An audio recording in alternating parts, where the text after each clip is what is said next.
790, and tonight broadcasting live on YouTube. We are live once again at Hope Street Pizza here on the east side of Providence.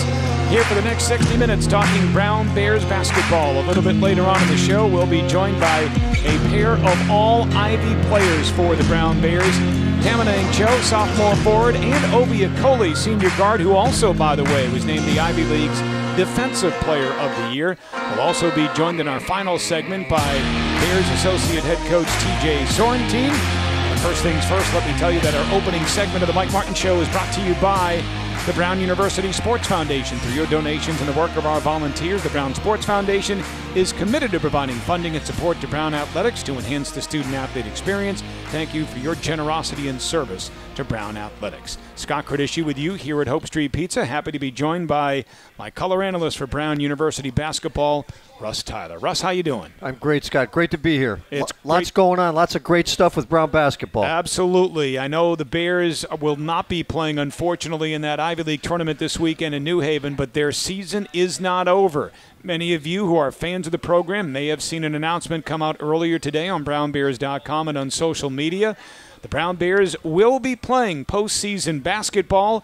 As a matter of fact, they will be hosting a postseason game in a postseason tournament, which cannot be divulged at the moment, but they will be hosting that first playoff game Wednesday, 1 week from tonight, March 20th, 7 p.m. at the Pizzatola Sports Center. And to talk about that and all things Brown basketball, we head out to the phones, and joining us on the phone lines right now is the head coach of the Brown Bears on his way to do a little recruiting.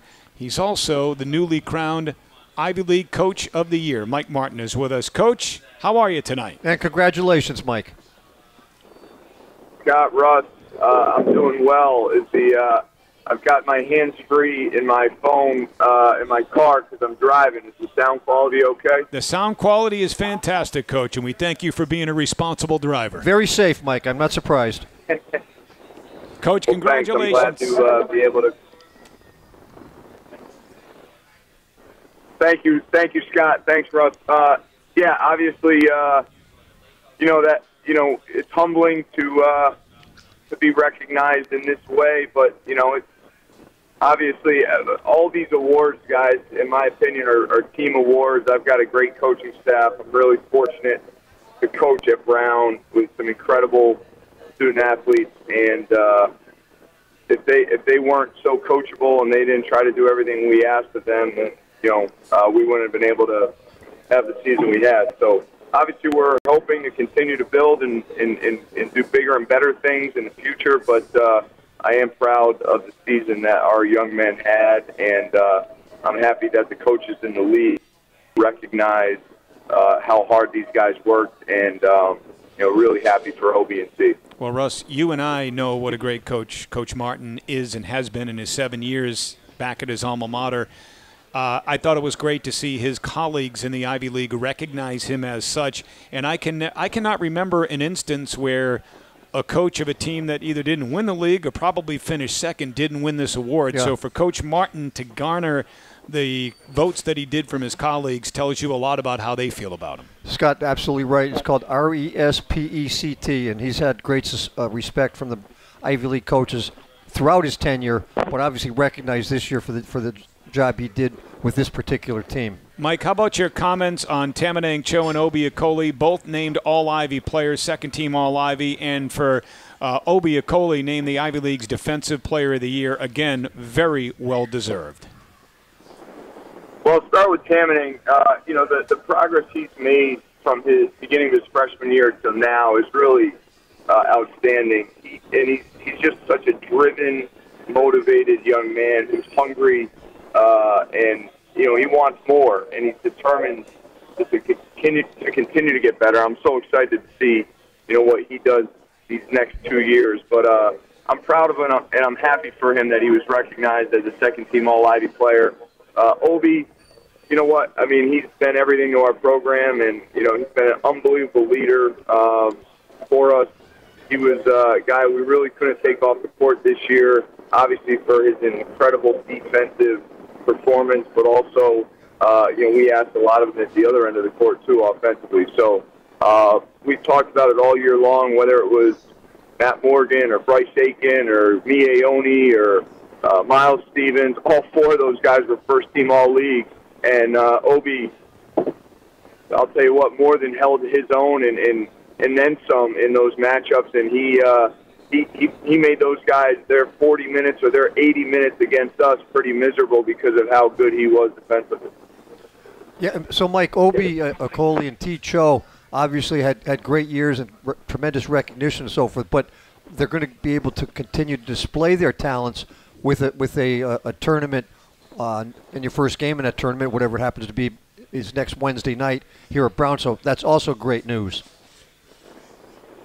It's great news, Russ, and I'm happy that our guys are going to have the opportunity to continue playing. You know, come next Monday or Tuesday, there'll be over 200 Division I teams whose seasons will be over and they don't have the opportunity to play. Yeah. We'll be one of the lucky few that are still playing, and obviously our goals were, to get to the NCAA tournament, by winning the Ivy League tournament, and that's not a possibility right now. But we have a chance to continue playing. We have a chance to win 20 games. We have a chance to break the school record for wins, and really send Obi and Travis and Chris Sullivan out, the right way, and also, really build and continue this momentum that I think our program has, to what I think can be a really bright future. Coach, I know we usually spend the first segment of the show recapping games from the weekend before. Just a quick word or two on both of those games, and we'll start with the Princeton game Friday night. You guys sweep the Tigers for the first time since, I believe it was 2008, if I'm not mistaken. And, I thought you guys did a great job defensively once again, which has pretty much been the story all season long. Princeton's one of the best teams at taking care of the basketball. They entered the weekend, I think, 14th nationally in fewest turnovers. You turned them over 25 times. Yeah, we were outstanding defensively. I thought our transition defense was great. Our ball screen coverage, our off-ball defense when they threw it inside in the low post to Stevens or Richmond or Ruguzzo, we swarmed the ball, and we just made them uncomfortable. Obviously, Princeton's a really good defensive team too, so they hung within striking distance most of the game, and but I thought our defense was outstanding, Scott. And another win that we had on the road where our offense wasn't great, but our defense carried the day. So that was a really good one to get, and obviously the one the next night, it finished the way it did, but it wasn't for lack of effort or lack of defense. I thought our guys' focus and their determination defensively against Penn was as good as it's been all year. I thought it was an incredibly intense game, high-level game in a playoff situation in a great environment, and just wasn't our night offensively, but defensively and effort-wise, hustle plays. I couldn't have been more proud of how we left it all out there Saturday night. Yeah, and so, Mike, on Friday night, actually, Scott and I talked about this during the game. You turned over their veterans, Stevens and Araguz. I think they each turned it over 6 times, which is, again, a testament to your team's defense, turning those guys over who they've been around. But then Saturday night, the turnovers come back, and they kind of bite Brown a little bit on the offensive end. Yeah, you know what? I thought Penn, they, to their credit, they were just as locked in, they were just as focused, and they were just as good defensively as we were. And we didn't take as good a care of the basketball as we needed to in order to win that game. Our defense was more than good enough Saturday night, and our competitive was more than good enough. We just, like I said, it was not our night offensively. Yep. So, Coach, getting back to postseason play, tell us a little bit about this, and how does this team benefit from that? Is this something? I mean, obviously, if you're a guy like Obi or Chris Sullivan or Travis Fuller, you want your season to continue. But at the same time, for these young guys, does this added experience kind of help you in your program with an eye toward next season as well? I think it does a lot of things, Scott. Yeah, I think all those things you mentioned are very valid. We've been playing basketball at Brown for over 100. I've only been in a postseason event 5 times. So this is, number one, this is the 6th time we'll do that. And every team member should feel really good that they're one of very few Brown teams to have this opportunity. Secondly, to your point, it's an opportunity for our seniors and our entire teams to compete for a championship. I mean, you think about some of the teams that have been in, some of these postseason events and have won these events. It means a lot to them, and they've been able to use success in that experience to springboard, really deep runs in the NCAA tournament in future years. So I'm hoping that we can take advantage of the same opportunities, and again, feel very fortunate that we have this opportunity. And Mike, in preparing for the game next Wednesday night, do you continue with the same type of practice schedule and regimen that you've had going? We took quite a few days off. We just got back on the court today for the first time, and today and tomorrow is really just about kind of having fun and getting our legs back under us and trying to maintain our conditioning. We'll take a couple more days off after tomorrow, and then we'll come back Sunday and have 3 days of preparation for Wednesday's game. So I don't want to give them the entire week off, but I do want to use this opportunity for them to kind of recharge and refresh, and then have a little bit of fun. Mike, you started the season from day one preaching defense to your young men, and in my opinion, the proof is in the pudding. Your team was a great defensive team all season long, ranking among the top defensive teams in the Ivy League in a number of different statistical categories. You parlay that into 19 wins, which ties a school record. You have a chance to break that record if you can win that postseason game on Wednesday night at Brown. But I understand you fell short of your ultimate goal. You talked about it. You wanted to make the Ivy tournament, get the automatic bid, and make it to the NCAA tournament. But I've got to believe, from a standpoint of what you were preaching and how your young men bought in this year, you have to think that this was an overwhelming success and really laid the foundation for what should be a very solid, culture in the future for the program.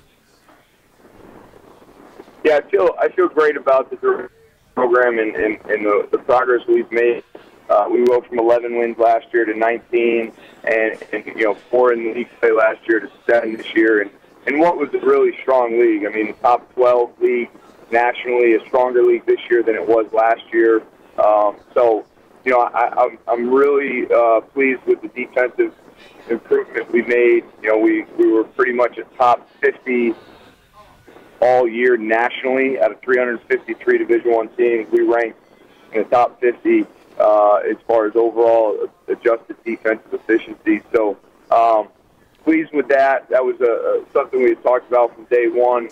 Not only did our guys believe in it and buy into it, but they embrace, kind of that role or that mentality and that identity to be a really good defensive team. So, I think that there's obviously progress for us as we continue here. But, if you look at it from where we were a couple years ago to where we are now, I think you have to feel pretty good about it. And, Russ, how many times did you and I talk about throughout the course of the season, there may have been nights when Desmond Cambridge struggled a little bit offensively from a field goal percentage standpoint, but he always made his presence felt on the other end of the floor, working his tail off, blocking shots, being that rim protector. And even when he wasn't blocking shots, his presence was altering shots and maybe getting into the heads of opponents as well.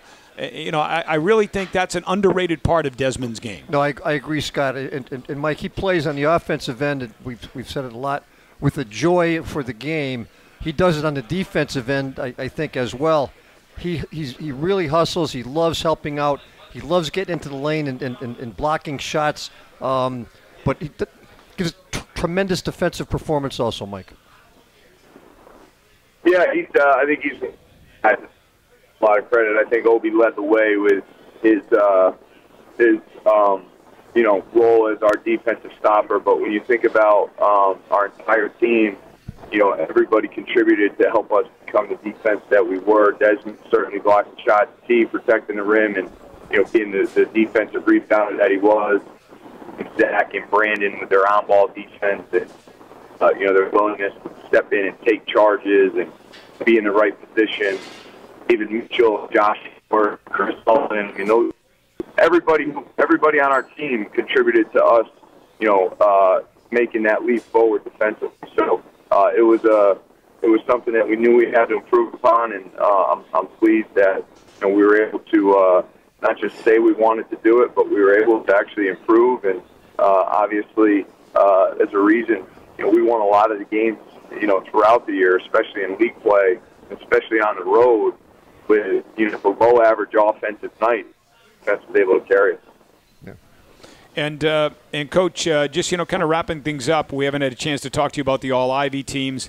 Obviously, coaches can't vote for their own players, and you know that Russ and I are just slightly biased. So we believe that OB&T could have been on the first team, in our humble opinions. But having said that, you'll look at the first and second team All-Ivy selections, and it's pretty hard to argue with them. Yeah, I mean, I thought it was pretty, there's great players in the league, and it was some tough choices and some tough kind of debate, healthy discussion, as far as who maybe should have been first team or second team. But at the end of the day, I think, the teams that, won the league, were well represented. The teams that are playing this weekend were well represented, and it was another good year for our league, and there continues to be great talent, on every team. And, again, a lot of these guys that made All-Ivy, there's a few seniors for sure, but a lot of these guys will be back next year. And, I think that's exciting. Now, correct me if I'm wrong, too, looking ahead toward postseason play for the Ivy League, the Ivy League tournament this weekend, the champion grabs the automatic bid to the NCAA tournament. The new rule over the past few years in college basketball has been that if your regular season champion loses in its conference tournament, they are assured a spot in the NIT. And for the purposes of the NIT, is Harvard the only team that would qualify? In other words, do they have to break that tie? Or if Yale were to lose in the championship, would they have a chance of playing in the NIT? I'm pretty sure that Harvard, as the one seed in the Ivy tournament, because they won the tiebreaker over Yale, they would be the only one that would play in the NIT, get an automatic bid to the NIT if they don't win the Ivy tournament. So I think Yale probably has a case for an at-large bid to the NIT if they don't win it this weekend. But I'm sure both teams are thinking about the NIT right now. Yeah, and I know, Coach. Right now you're on the road recruiting. We can't talk specifics, but is it safe to say that, the guys you're looking at right now, are these all high school juniors that'll be graduating from high school in 2020? Have you completed your recruiting class for the class of 2019? We have not yet completed it. I was on the road last night and on the road again tonight, looking at, both the junior and the senior last night and similar here tonight. So, we still are final stages of completing our 2019 class. We're excited about who's on board already, and obviously admissions decisions are coming up at the end of the month. But we, as we have been throughout the year, we're always have an eye towards the future, guys. Always looking at sophomores and juniors as well. Well, Coach, good luck to you and your staff on the recruiting trail, and more importantly, good luck next Wednesday night in your opening round action of postseason play at Brown, and we'll talk to you then. Thanks a bunch for calling in tonight and joining us. Yeah, Mike, thank you. See you next Wednesday. Guys, excited to have another game with you. All right, there you have it. The head coach of the Brown Bears, Mike Martin, joining us on the phone. He's on the road on his way to do a little recruiting tonight. We will be joined by his associate head coach, TJ Sorrentine, a little bit later on. But right now we'll take a break, and when we come back, we'll be joined by a pair of All-Ivy players. Tamadang Cho and Obi Akoli will be our guests. This segment of the Mike Martin Show is brought to you in part by Andreas, the pre- and post-game stop for Brown Athletics. Get 15% off with a Brown ID. And by TF Green Airport. Whether you're traveling for business or for pleasure, Green Airport keeps you moving with its convenient location and smooth check-in process so you can enjoy the journey in between. Visit pvdairport.com. We'll take a quick break and back with more of the Mike Martin Show from Hope Street Pizza right after this. 1149 Restaurant and Bar, located at 1149 Division Street on the Warwick East Greenwich Line. featuring modern American cuisine with a nod to Rhode Island classics. Open for lunch and dinner Tuesday through Saturday, and for our award-winning brunch buffet every Sunday from 10 a.m. until 2 p.m. 1149 specializes in social and corporate events. Private events are also available at our location in Seekonk, Massachusetts. Call or log on to our website for more information. Welcome to your Blue Store. Bienvenidos a tu Blue Store. Welcome to your Blue Store. Your Blue Store is really a new way of doing healthcare. We have a nurse, case manager. We have a nutritionist. We have our health advocates. We have our fitness classes. Welcome to yoga. 1, 2, 3. Good afternoon, everyone. My name's Al. I'm your small business advisor. What we're going to look at are ways that you can enhance your life. This is my first time here. It will not be my last time here. It's very cool.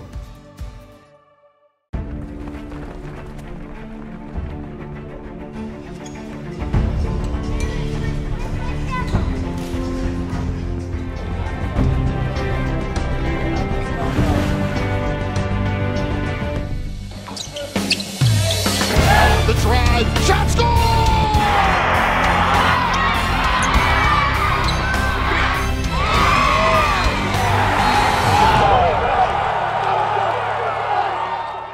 Dave & Buster's is your destination for fun.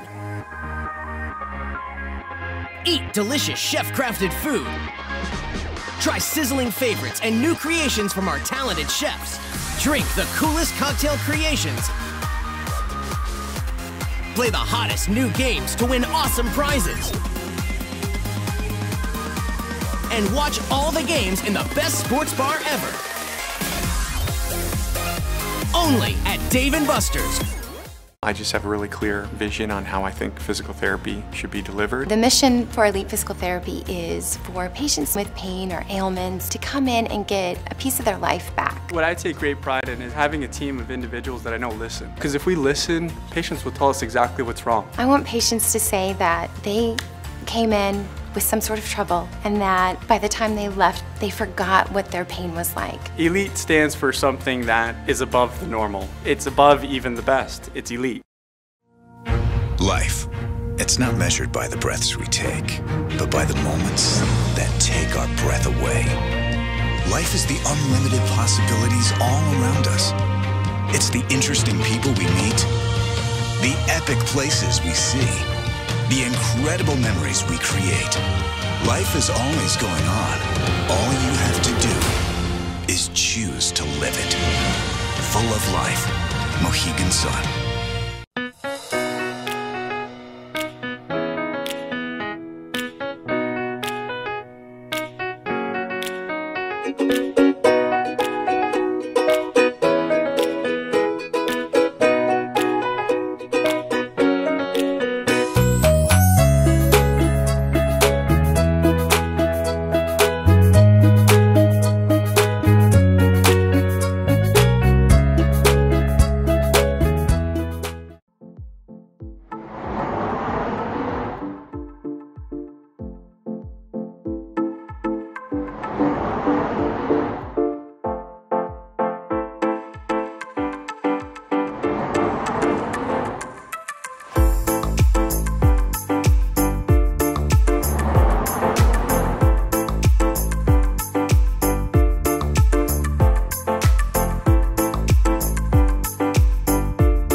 Yes! And gets fouled! Chris Knight fouled him besides. Chris Knight just got posterized. Wowee! I mean, T-Scott, he's got that strong chest. He takes it right loop, and he knows how to finish. That right there, ladies and gentlemen, has been the play of the night. 10 passes stolen away by Okoli. Bears with the numbers the other way. Okoli takes it coast to coast by Mitchell, scores and gets fouled on the play. One of the more amazing runs I've ever seen. 26 straight points by the Bears, and Obi's going to the line with a free throw to make it 27 straight points here at San Diego. All right, guys, here we go. Bench. Yeah, they were good. Look at the smiles on the faces of the players and coaches alike. And welcome back to the Mike Martin Show here on AM 790 WPRV and broadcasting tonight on YouTube. This portion of the show is brought to you by Providence National Mortgage. Home shopping over the weekend? Don't forget your pre-approval letter. Call Providence National Mortgage and you can get pre-approved in just minutes. Call 401-949-0198. Oh, you heard the highlights. The dunk by Cho after the steal by Okoli came against the Dartmouth Big Green at home a few weeks ago. And then the Obi steal and hoop down the other end against San Diego when the Bears went on an amazing 26-0 run in the first half of that basketball game. We're happy to be joined by Obi Okoli and T. Cho. Guys, how are you tonight? Good. How are you? Good. Glad to be here. Congratulations on your selections to the All-Ivy team and Obi for Defensive Player of the Year. Well-deserved awards for both of you gentlemen. Thank you very much. Appreciate it. Yeah, I mean, Obi, you just busted your tail on both ends of the floor this year. And, you know, it's not playing great defense isn't sexy, so to speak, right? It doesn't show up in the box score. I guess it does in steals and blocks and stuff like that, but not like, putting 20 points on the board does offensively. He did that too. I know, that's the thing. Very rarely can a guy play both ways at such a high level, and you managed to do it this year. How did you do it? I think I get to credit my teammates a lot, especially defensively. I think Coach Martin, the game in and game out, put a good game plan for the opposing players, one of their best players, and I think we executed it as a team night in and night out, again and again. And I think just playing hard, playing with energy helped me out on defense. Well, and Obi also, your first three years at Brown, you missed games and you were limited in other games because of injuries and so forth. So this year, that didn't happen. Do you attribute the fact that there were no problems to conditioning, or what was it, do you think? No, I think being healthy for a full year definitely helped me a lot. Yeah. Especially with conditioning, I was able to play harder on both ends of the floor and sustain that for as many minutes as called on me each night, and I think that helped a lot in my year this year. Yeah. T, it's not often that the four-man or the power forward on a team is the leading distributor, but you led this team in assists this year. You're one of the top assist men in the Ivy League. Many times the offense ran through you this year. Was that a role you were expecting this year? I feel like it didn't start off that way, but I tell guys all the time I'd rather pass for an open shot than score myself. So I feel like when that unselfishness was kind of going through me, and I feel like other players were trying to kind of feeling that, so I feel like it was easier to just go through me, and other guys were able to translate with that. It also seemed, T, as the year went on and people understood your skill as a passer, you had guys cutting back door. I'm going to use David Mitchell as an example, for instance. David Mitchell would cut back door, and you had great eyes finding people for all year, really. Yeah, I love that pass. It's either him or Wolf, really. Just their guy steps up, I just hit them, and they get an easy lay. Yeah, it was terrific. Don't forget the pass between the legs to Mwanda Kalema. Oh, yeah. Yeah, that was up there, too. That was definitely a highlight. Appreciate it. T, you're only a sophomore, and it's kind of hard to believe and think of you that way because you played so many minutes as a freshman. And, this year, again, second team All-Ivy. For my money, you guys could have been first team and should have been first team All-Ivy. But the point is, I can't believe that we still have another 2 years of T. Cho, and I just feel like the sky's the limit for you based on what I've seen these first two seasons. Appreciate that a lot. It's come a long way. Long summer nights, early morning. So just you saying that, I appreciate that a lot, and I'm very looking forward to the future. So.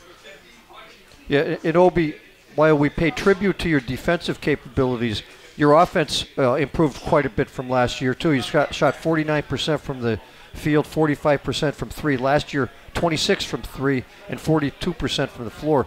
So your shot selection was better. You felt more comfortable on the offensive end too. Yeah, I think just confidence level was high this year. Making a lot of open shots and just stepping into them with confidence, trying to make them. I think the past year is sometimes a little hesitant on three-pointers, but this year letting it fly and they're going in. So I just help my confidence and just try to make the right play. Yeah, I think you just said the word perfectly, confidence. Yeah. When you got the ball and you were open from three, I was confident it was going down. And I'm not the one shooting it, but I could see your confidence. You could feel it. Getting back to your defense, just to let you know how good and how impressive it was, there were games, Obi, when I actually felt bad for the guy you were defending. And I'm being serious. Like, Brendan Barry's a terrific player for Dartmouth. And you made him feel so uncomfortable and made him do things and go in directions that he didn't want to head in. And again, that's just a tribute to how hard you worked on that end of the floor.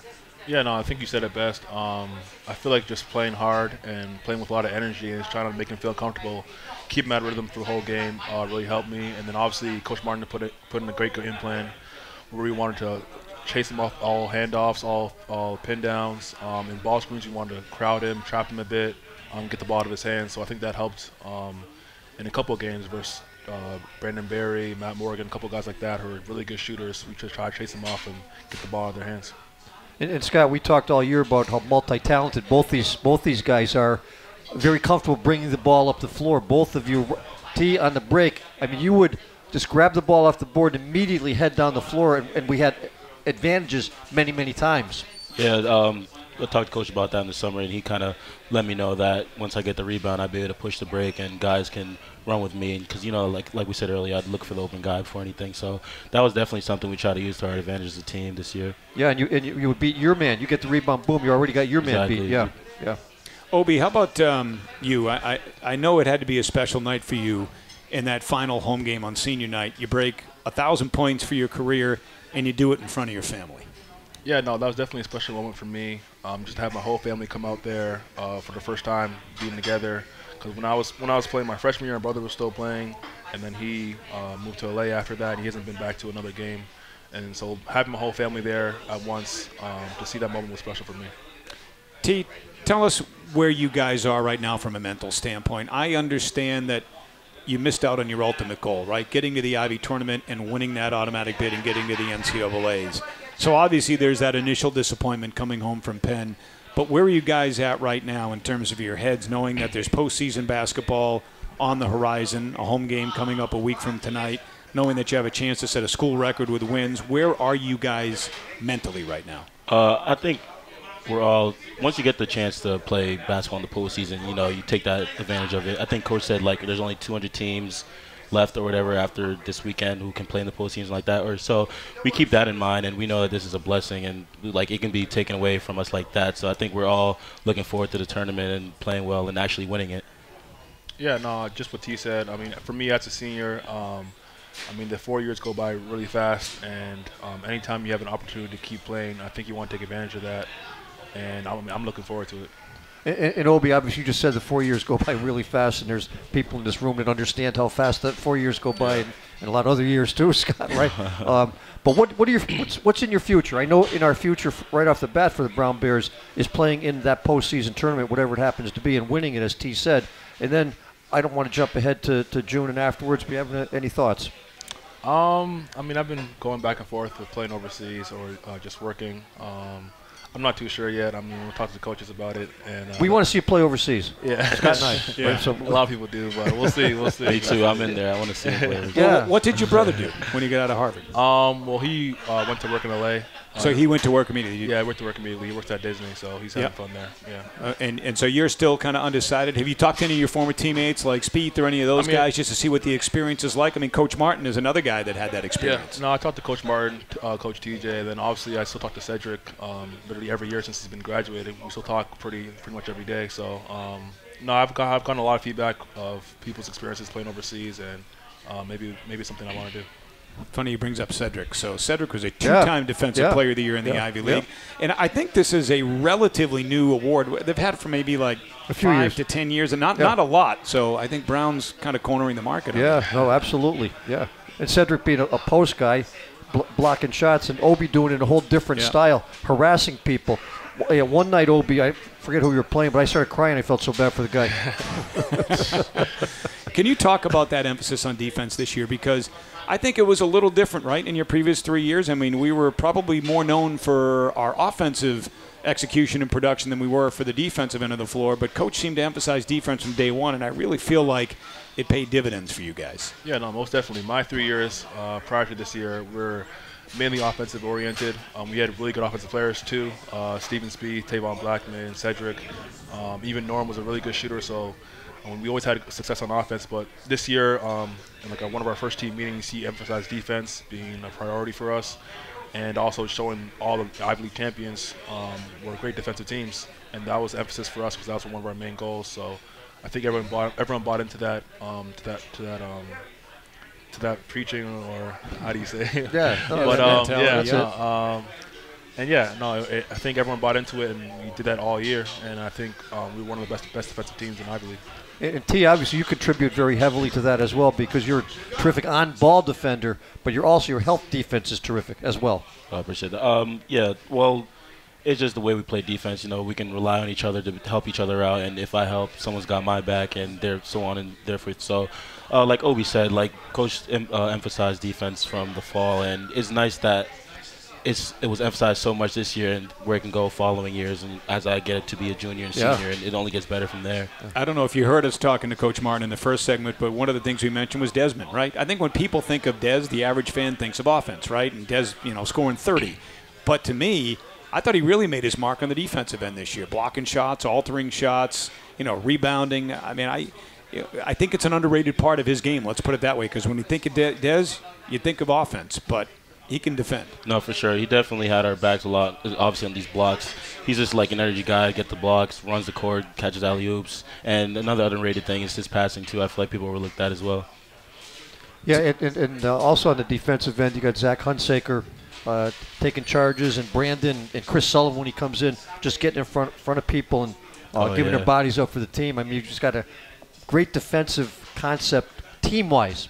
Yeah. 100%. Yeah, we have some film called part of our film is culture plays, and like it'll be guys like with second efforts and taking charges, and Zach was like on there for like 10 games straight just taking charges. So it's coach rewards stuff like that, and once you see that, it translates to everyone else. Everybody wants to do the same thing. T, when this season is over with, and I'm hoping that's not for a few weeks now, but when it's over with, obviously this program's going to miss the three seniors and Travis and Chris and the guy sitting to your left, Obi Akoli. But I feel like you guys have a very good core nucleus coming back and something to build on for next year. How do you feel about next year and the future of this program?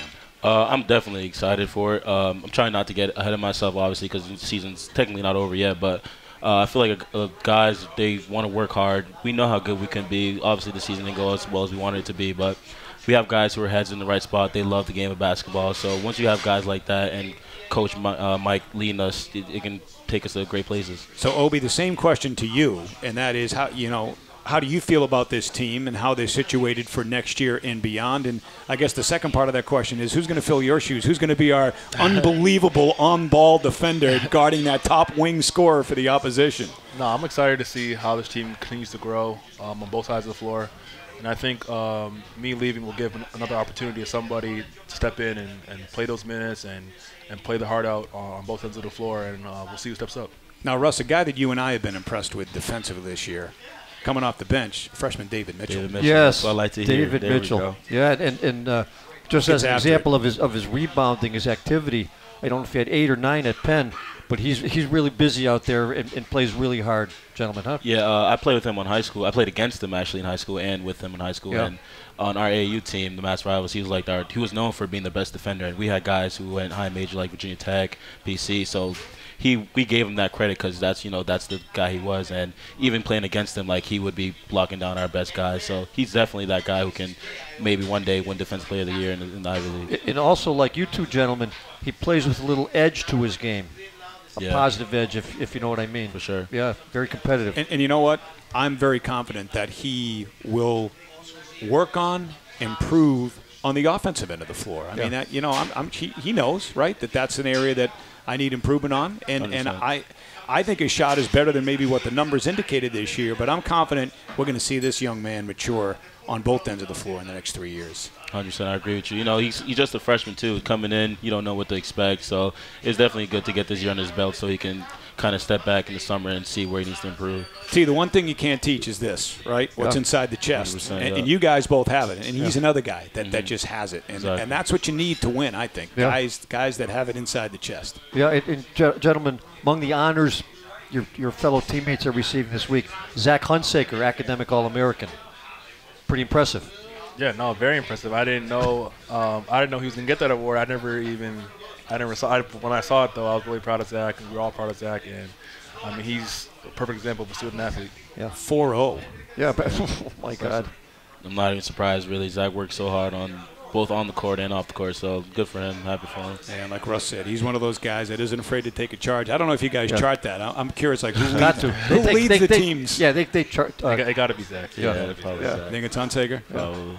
All right. So guys, how do you go about now preparing for an unknown opponent? Right? You don't know who you're going to play. You just know you're going to play a week from tonight at home. Yeah. No. Well, this week we're keeping it pretty light. Just getting up and down the floor, scrimmaging a bit. And then we're supposed to find out our opponent by probably Sunday. So we're probably going to do our same, our same game, same prep 3 days before a game that we've been doing all year. We'll watch some film on them, and then coach will come up with a game plan and we'll try to execute it as possible, as best as we can on Wednesday.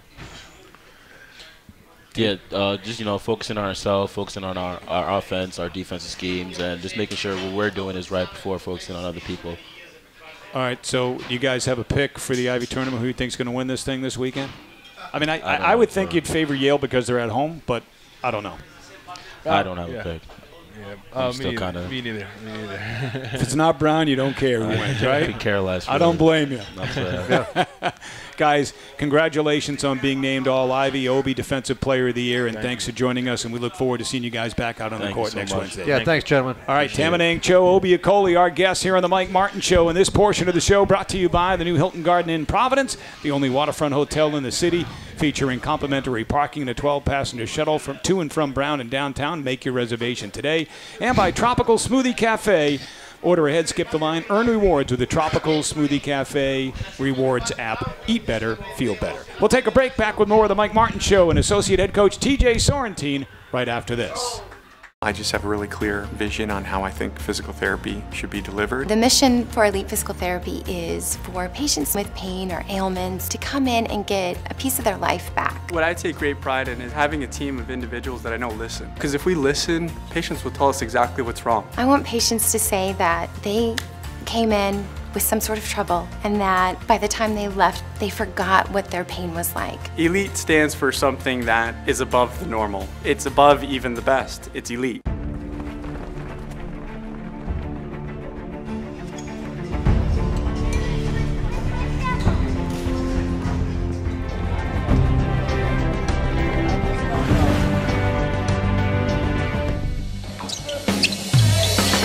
The drive, shot, score!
To deliver the highest quality of care that Brown athletes really require and should have, we assembled a team that I think is second to none. Over 20-something years, it's become quite a team. We cover everything head to toe. And this is sports medicine at its highest level and at a very fine level. So we have great rapport with the student body. We interact with them on a daily basis. I think it makes me a better doc to be able to not just take care of football and basketball and hockey and all the other sports, but some of the more unique sports, fencing, crew, these sports that have as well amazing athletes, and you get to learn about the sport. And really a good sports medicine provider needs to know the sport. They're great people to be around. It's fun to be in the locker room, it's fun to be in the training room, and especially fun when I could be on the sideline watching the game, enjoying the game, and I see no injuries. So that's my best day on the field.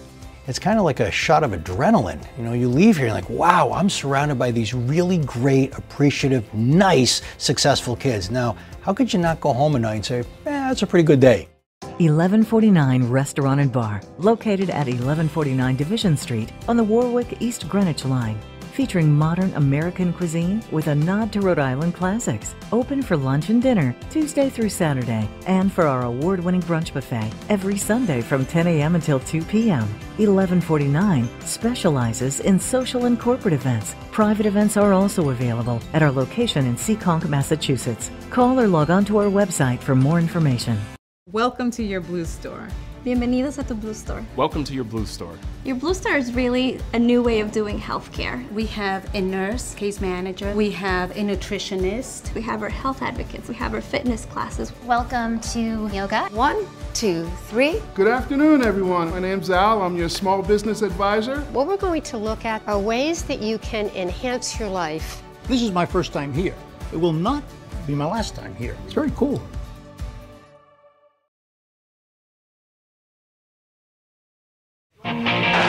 Tell you once again, comes down to fundamentals. Oh, my goodness! Sorrentine hit that one from the parking lot, and Vermont has a 59-55 lead. 1:06 to go in OT. Don't you love Gus Johnson? To me, Gus Johnson was the NCAA tournament, right? He's great. Oh, great. And the author of that famous shot at the Worcester Center now joins us on the Mike Martin Show. Bears Associate Head Coach TJ Sorrentine. TJ, how you doing tonight? I'm doing great, Scott and Russ. Thanks for having me. Good to see you, TJ. Thanks for joining us, Coach. Getting over a little cold? Yeah, a little bit. Yeah? A little bit. All right. Well, you know, again, we talked to the guys. We talked to Coach Martin. Obviously, not the ultimate goal you guys wanted to achieve, but still, when you look back at this season, and it's not over yet, still a lot to be proud of and a lot to build on. Yeah, we made a ton of progress this year. If you look at us from last year to this year, just from a win-loss standpoint. It's not always based on win-losses, but obviously that's how a lot of people will judge improvement. And so we made a big jump this year, and we're proud of it. And, you know, hopefully we can keep going here and make a nice little run in this postseason tournament. And then, TJ, a really big jump in terms of defensive statistics and defensive performance from last year to this year. I mean, this year you led the league in several different categories. Yeah, credit to our team and the guys in that locker room, because Coach put it on the board. He said, you know, if we're the best defense in the Ivy League, then we're going to have a good shot to achieve our goals. And our guys really bought into that, and you know, 19 wins was a result of that. So credit to those guys and buying into what we were teaching them and bringing it every day. Yeah. And, you know, not that you guys didn't coach defense in previous years, but obviously much more of an emphasis on it this year. So what was that like? I mean, is it just a little bit of a change in philosophy? I mean, is it a situation where there's more time spent in practice on defense, or how does that happen? Yeah, it's a combination. You know, we tweaked a couple things scheme-wise, and then just, you know, having the total belief of the team, and this is what we need to do to be successful. I think it's kind of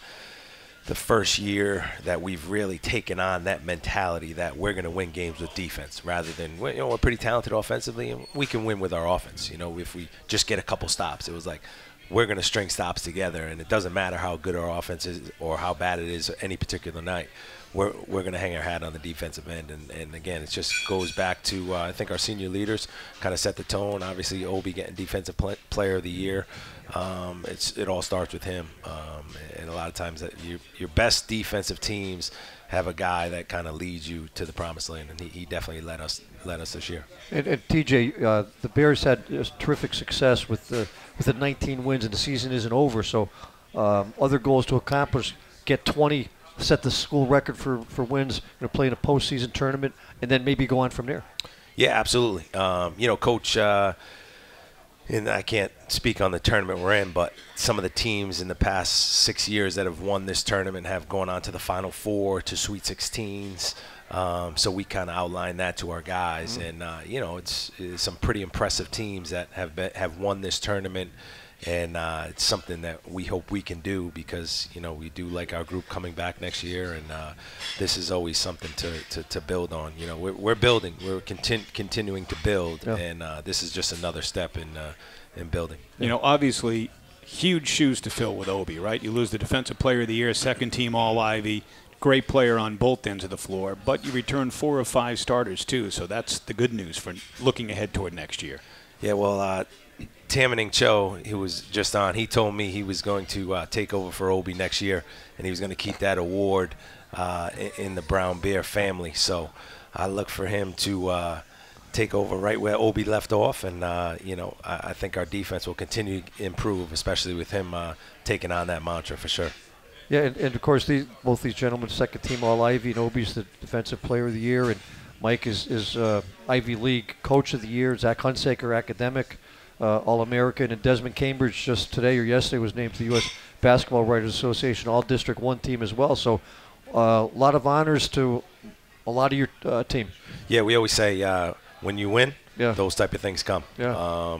Even with the weekly awards, it's if you win one and lose one, but you have two great games, particular guy, you're probably not going to get it. And if you win two and you play well, it's you're probably going to get an award and get recognized. So it just goes hand in hand. Winning breeds postseason honors like this. Yeah. And it's just a reward for how hard these guys have worked, and I'm happy that, especially for these two guys sitting here, that they got recognized because not too many guys work as hard as they worked this year.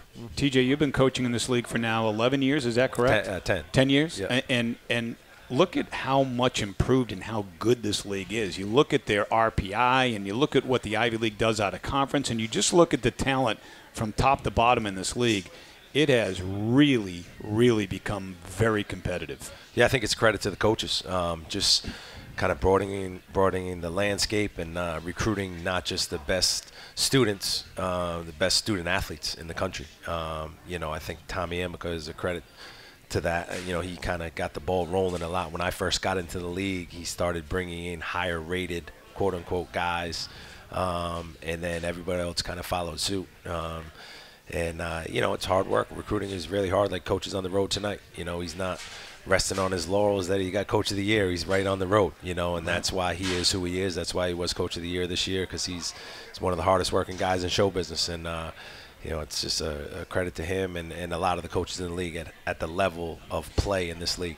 Is it also because you think some of these student athletes now, maybe them and their families, realize the value of an Ivy League education? In other words, where other guys may have in years past gone for the full scholarship to another school, they'll go to an Ivy League program which does not offer athletic scholarships, knowing that there's a tremendous value to that Ivy League education. Yeah, you hope so, and that's just that's part of our jobs too, to educate the parents and kind of help them understand what this whole Ivy League degree means. It was a learning process when I first got into the business to understand what it means, and I was recruited by Ivy League schools and visited Princeton, and Coach Miller recruited me at Brown, but even during that recruiting process, I had no recollection of those coaches telling me what the true meaning of an Ivy League degree was. So I think it's just a combination of the two, parents being more educated and also the coaches just, being able to educate and fully understand, the meaning of this and let the parents understand it as well. Yeah, and TJ, in terms of the quality of the teams in the Ivy League, and Scott, we talked about it all year, more games were decided by 5 points or less in the Ivy League than any other league in the country by far, if I recall correctly. And 1 out of 5 games went to overtime in the Ivy League, which is an indication of how close the league is. And so when you win a game in the Ivy League, you got to celebrate that and love it, because they're hard games to win. Yeah, my former coach, he always says, enjoy it when you win. Yeah. And I'll always remember that. He said, don't ever be relieved when you win. He said, when you're relieved, then you probably shouldn't be doing what you're doing. So, I think that's important to teach our guys too. You work so hard during the week, and music on the way. Be excited, be happy that you won, because it's hard to win this league, like you said. Yeah. And that's one thing I'll always take. Like I'm excited to death when we win a game. You got to turn the page quick, especially in this league. But I'm going to enjoy it at least for a little bit. Yeah. As a coach, can you enjoy the great wins? The San Diego States, all that, as much as you can get by the tough losses? That's a good question. I enjoy winning. I do. I love winning, but I hate losing. I really do. It's a fine line. I can't even answer that question, to be honest. All right. Well, I hear the music. That means we're out of time. TJ, thanks for joining us tonight. Yeah, TJ, thanks. Good luck next Wednesday. Thanks, all right. Be sure to be at the pits next Wednesday night. Bears will host a postseason game at 7 o'clock. Until that time, for Russ Tyler, Mike Martin, TJ Sorrentine, Obi Akoli, and T. Cho, my name is Scott Cordischi saying good night from Hope Street Pizza. This has been a presentation of Learfield IMG College.